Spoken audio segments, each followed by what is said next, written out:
Petri dish, the Petri dish, the Petri dish. This is The Petri dish, the Petri dish, the Petri dish.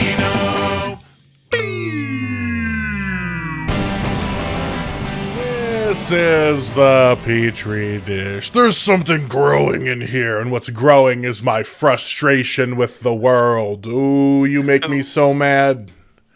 world. Yeah. It could be any date, but as of today, as Israel and Iran are just bombing the shit out of each other. It just happened again last night. Yeah. So I'm just like, all right, guys, a war is actively happening, but here we are making fun goof-em-ups.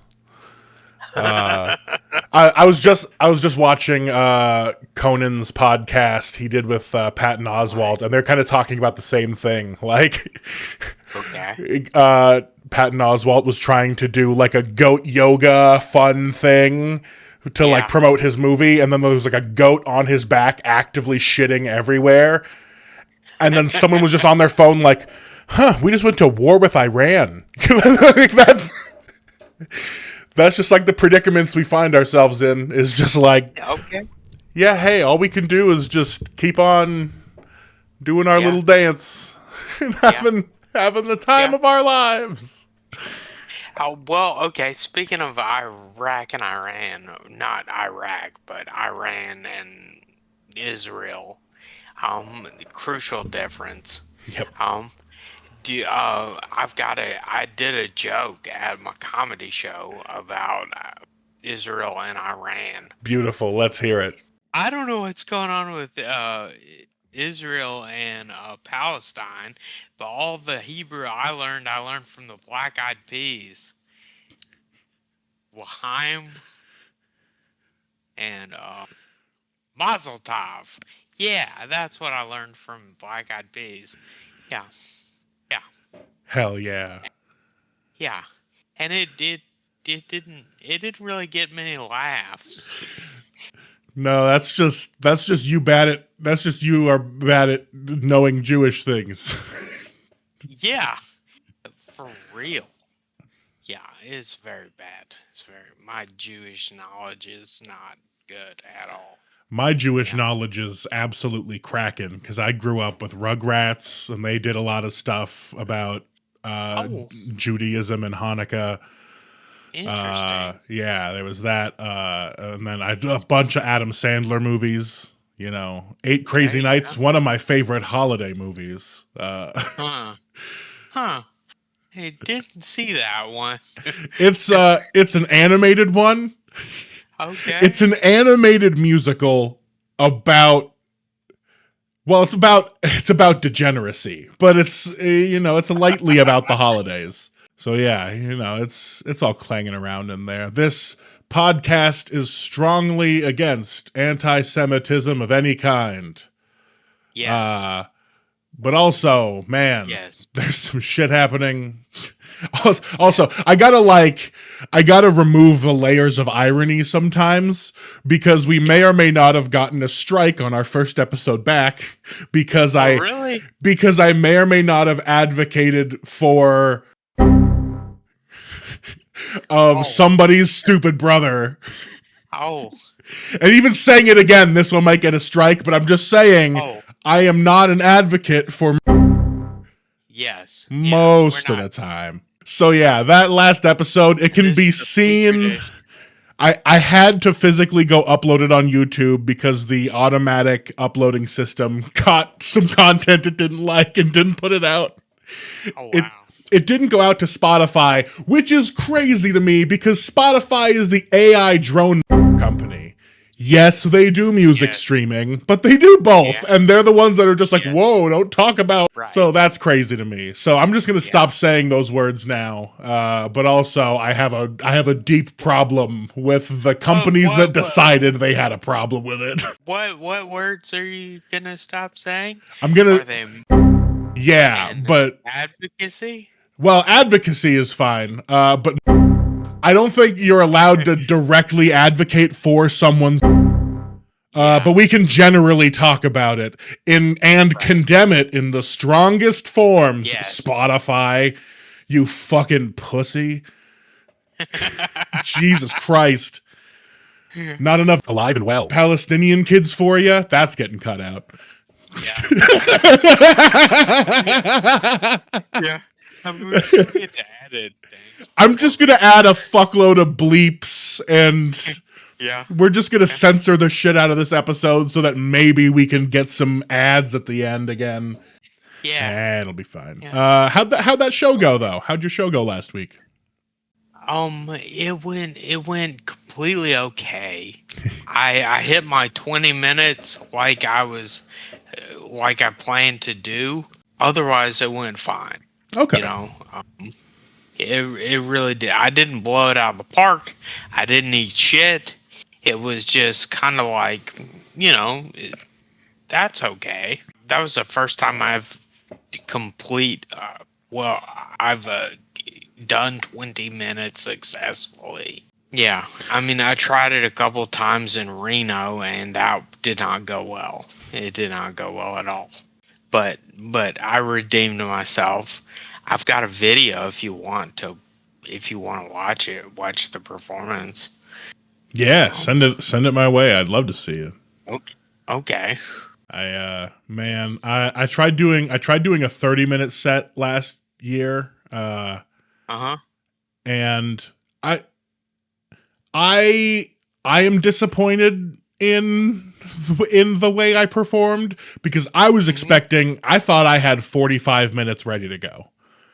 Yeah. And it was more like 32 minutes, which is still like enough, but Right. like when you're expecting to like have a full thing and you kind of blow through all your jokes and you're like, fuck, like there was a point like 18 minutes in where I was like, oh shit, I only have like 5 minutes of good material left. Okay. And so I tried to pad it out with like older jokes that I knew worked, but I only half remembered because I didn't practice them. And so like, I'm disappointed that I couldn't recall more of my own shit to like do. Yeah. So now That's why I use a notebook. That's why I use a notebook. Yeah, I have like a sheet now with a bunch of bits and like segments for those bits to fit in. So I have like 6 segments I'm working on. Gotcha. And so like I went to Mike last week and tried to revive like 4 or 5 old bits, and they kind of worked, but there wasn't any hard punches in there. They're all like decent interstitial bits if I had, longer things to put them in. But one joke that I wrote doesn't have a very solid dismount, but I think it is a worthy bit. But it is so bristly, it makes audiences like, ooh, I don't want to think about this. And it's the if the police your child, you still have to pay taxes. Yeah. And so I'm just up there like you guys know how cops get paid? Taxes. And so like if I don't like warm them up good enough before I hit them with that bit, it gets real quiet. Nice. So I just hit a random open mic audience with that, and it went okay. Okay. I did this joke in my last show. I think we should allow the Tiki Torch Whites to still wear blackface, just as long as it's with white cops at routine traffic stops. Some problems will solve themselves. I did that, and it did decent. That's a fun bit. But when you start with the Tiki Torch Whites and blackface, it's people are like, oh shit. Yeah. It's kind of an edgy joke. It's tough because like in comedy, a negative plus a negative can equal a positive, just like in real math. Right. But when you hit the audience with 2 negatives in a row, they have trouble doing that math sometimes themselves. Yeah. All they can think about is like, oh no, this guy's advocating for blackface. And you're like, that's not what I'm saying. You are getting things a little bit backwards, and also mid-joke, you forgot it's a joke. You know, like you just a little bit got lost. But trying to tell an audience they got it wrong mid-bit is so hard. That doesn't go well. No, trying to explain why your joke is funny never hits at all. Nope. Yeah, I was thinking about doing a set with lesser jokes that are not as funny as my good jokes, and then trying to explain them in a funny way. Like, make that the set, not like explain my way out of something, but trying to do a set where it's like, oh, this joke is shit, and I'll explain to you why it's shit. You know, kind of as a bit. And I have not done that yet, but I'm not going to open mics regularly enough to make that a bit. Yeah. That's tough when you kind of want to do like a theme or like a try something, but you're like, I'm only making it out to like 3 open mics a month. Do I really want to waste my time? You have to do really well to feel like you did well. And those nights that just kind of go like I did comedy. Those don't feel like a victory anymore. It used to feel like, hey, I got out there, I did my stuff. But nowadays it's just like, wow, I did not hit them at all. Like I hit them wrong somehow. Yeah. That's how I've been feeling a lot lately. Nice. Yeah, but I mean, we got 10 years behind us at this point, which is crazy. But it is also true. It's true facts. It makes me want to like get the camera crew that I know together, rent out a theater, and just blow through all the material so that I got to write more again, you know? Interesting. Just put out a little like 30-minute special and just call it a 10-year celebration. Actually, it's been 11 years this year. Damn. Coming up on 11. So yeah, because you started before me. Yeah, I started in South Dakota a little bit, which like I count it because I was really trying, but it was not easy to have like the one open mic a week that I had to drive an hour for. Yeah, that's not easy at all. I did, before I got to Reno, I did technically do 2 sets in Greensboro, North Carolina earlier that year. So like in May of 2016 instead of October or September of 2016. So I started a little earlier than what I say, but I mean, I consider my start in Reno my actual leaving port. Yeah, your birthday. Yeah, exactly. Yeah. I mean, because it is, it really, people say that kind of a lot, but it is like you're as old in comedy as you've been doing it. And it's like, it really is like a birthday once you start. It's just, it kind of goes from there. It's interesting. And once you get enough of them, in years up there, you just stop caring about the years. You're like, yeah, I've been doing it for 10 years. I feel like 4 of them don't count, but that's fine. Yeah, exactly. Absolutely. But yeah, that was one thing at the show last Thursday was I got introduced to a bunch of new people that I had never worked with before. Nice. And so I did my stuff and like, it was positively received. And then at the end of the show, I was talking to one guy, and he was like, so how long have you been doing this? And I was like, 10 years. And he was like, where are you from? Like, when did you start here? And I was like, technically in January, is when I made my entrance back into the scene. Yeah. In Durham. You like took a little time off to heal the bruise on my brain. Yeah. I took some time off to have a brain injury. Yeah. I want to start working more on my comedy again. because that's one thing that I've been working on writing really intently, and I've been working on songwriting really intently, and my comedy is always there. I feel like that was the gateway drug for me into creativity, was to become a comic, and then that's how I learned that I need to do art and express myself and be creative. Yeah, my comedy has just kind of suffered, and not in a deliberate negative way. Just it's been neglected in me getting into these other art forms. Speaking of focusing on comedy, do I have a fun segment for us this week? Yay! Really, it's just reading some really crazy headlines that I've seen and Okay. fucking around with some jokes with them. So, Hell yeah. the first headline I saw was politician who said he had dwarfism resigns after it turns out he's actually just a child. What? I have some problems with this headline, but we'll get to that after the joke. Yeah. Because it turns out he was actually a child. They found out because he kept trying to advocate for later bedtimes. Oh, ha, ha, ha. Yeah. Yeah. That's a bit. But here's the reason I have a problem with it. He does have dwarfism. Oh.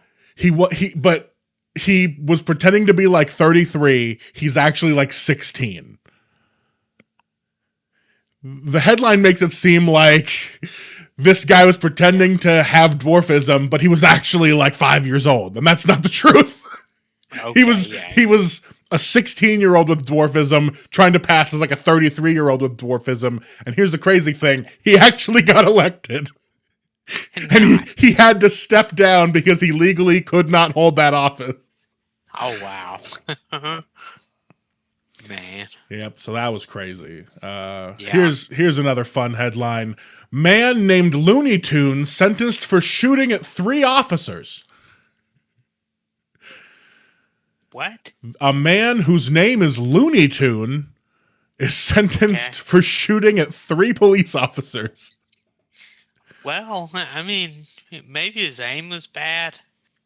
Yeah, you know what happened? He had one of those Acme guns that just said bang. Got him. Nice. Oh boy, he was shooting at those 3 officers, and they say he initially evaded police by painting a big fake tunnel on the side of a brick building. Nice. They say the shooting happened shortly after he assaulted the officers by trying to drop a big safe off a cliff on them. These jokes are fucking stupid. All right. Don't stop. Well, these next jokes get a little spicier than the Looney Tunes ones. So the Looney Tunes ones were fun. But it turns out bumblebees, who actually have real tiny brains, actually have the capacity to solve problems just like chimps and elephants. So bumblebees, it turns out, have problem-solving abilities. They are actually smart. Interesting. Yeah, which is crazy because now Republican lawmakers are aggressively researching how to restrict bee voters. Yep. Oh boy, Nice. Turns out bumblebees are smart and AI has already stolen their jobs. Oh shit. Yeah.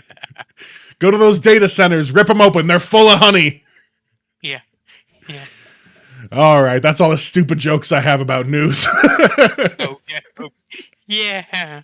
You've been fucking around with any music things? You've been liking any music? I talked a bunch about all the stuff that I've been listening to, and I haven't really updated anything.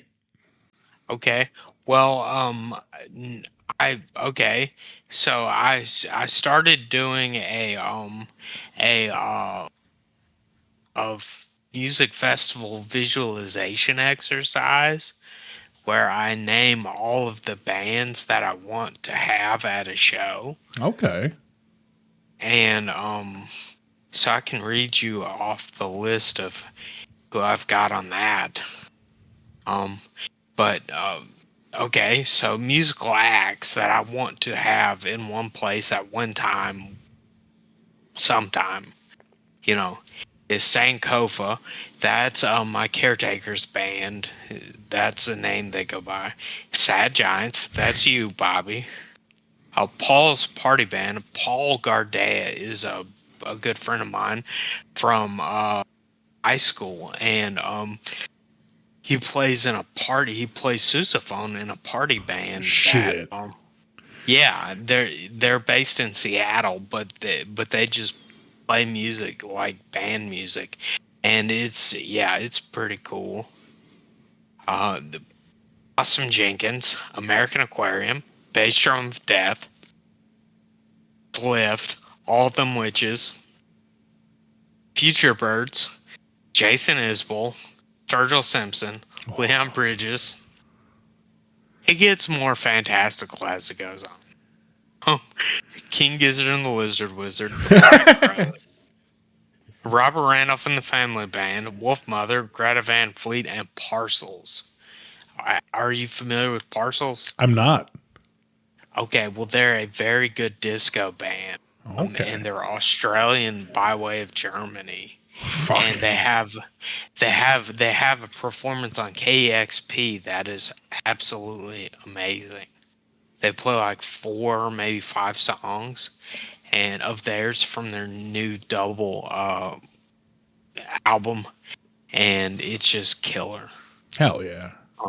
Yeah, but yeah, I'm hoping to have all those bands at one place at one time. It'll be a good festival, especially Yeah. If there was just a festival that had Jason Isbell, Sturgill Simpson, and then King Gizzard and the Lizard Wizard. Be like, that's a wild bill. I actually do. I've been finding artists on TikTok because they're just so full of craziness. There's this guy named Victor Jones who has like a gravelly baritone voice, and he just like shouting insane abstractions over like indie pop. Okay. He has a song called Shoulder Song that's just been hitting me just right. Cause there's a part where everything drops out and he's just like, I like mean women. I like soft men. And it's just like been stuck in my head. Nice. So Victor Jones is a solid one. There's another band called Mr. Dinkles. Ooh. That I found. I initially found them for their song Eat Chips and Talk Shit. Okay. Which is just it's like a real straightforward indie rock kind of slacker type music. And it's just this girl being like, do you want to eat chips and talk shit? It's just, she's got some great energy in those songs. Nice. And the last one is actually a little local band that I didn't find on TikTok. I played a show with them a while back, and I really enjoyed their sound. They sound like old Blink-182, which like live really hit me. It was real nice. They're called No Assumption. Okay. And their new EP they just put out is called Dude, You Ruined It. So very fun throwback pop punk. So check out No Assumption. It's some good stuff. Okay. And that's all I got this week. This has been the Petri Dish. Thanks for tuning in. That's going to get edited down to like 12 minutes anyway. It's okay. I mean, well, if you add a bunch of bleeps, it could be. That's true. I can add a bunch of bleeps and not have to cut like the first 10 minutes out. Yeah. Well, shit. Bleep it all. Stick around for hopefully the ads afterwards. We'll see if we get another strike. If not, thanks for tuning in.